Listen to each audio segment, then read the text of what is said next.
When truth is abandoned, grievance takes its place as though it were mourning the loss.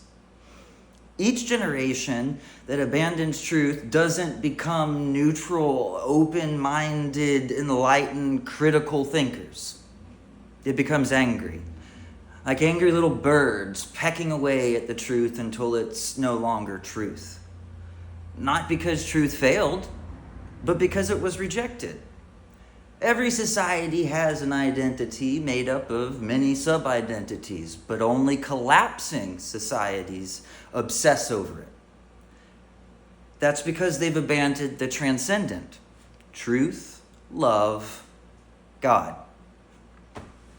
When God is removed as the final reality, man becomes the measure of all things, and everything that follows is negotiable. When man is the measure of all things, law becomes arbitrary, value becomes arbitrary, and dignity becomes conditional. If truth is negotiable, then grievance is inevitable, and power is the only arbiter that's left. This is the order: truth abandoned, meaning fragments. Meaning fragments, identity comes rushing in. Identity becomes a moral substitute, and then power replaces persuasion. That's not politics. That's power pretending to be principle. Recognizing these patterns shouldn't doom us to despair, but it reveals whether we believe truth still matters. And this is why grievance movements always mirror what they claim to oppose. The Groypers are rebelling against modernity, but modernity is their parents, and they are its angry children. Grievance politics is what fills the vacuum when truth is abandoned, but meaning is still demanded. And here's the truth: you can condemn pathology without denying its pain. Just like you can be proud of your heritage without hating everyone else's. Pride without transcendence always decays into domination.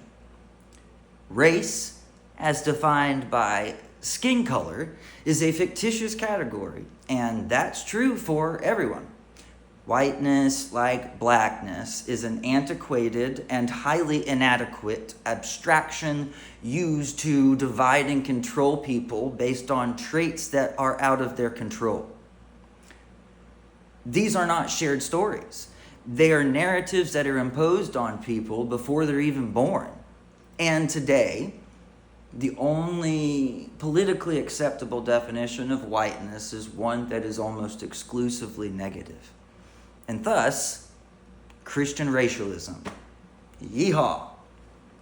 Christian racialism isn't edgy, it isn't brave, it isn't new, and it certainly isn't biblical. It's blasphemous.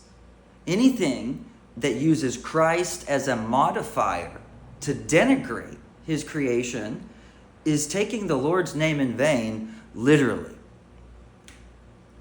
When human dignity is detached from the image of God, some humans will always be deemed expendable.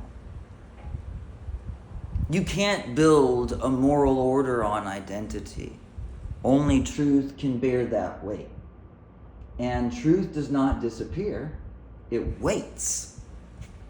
And people resent it for doing so.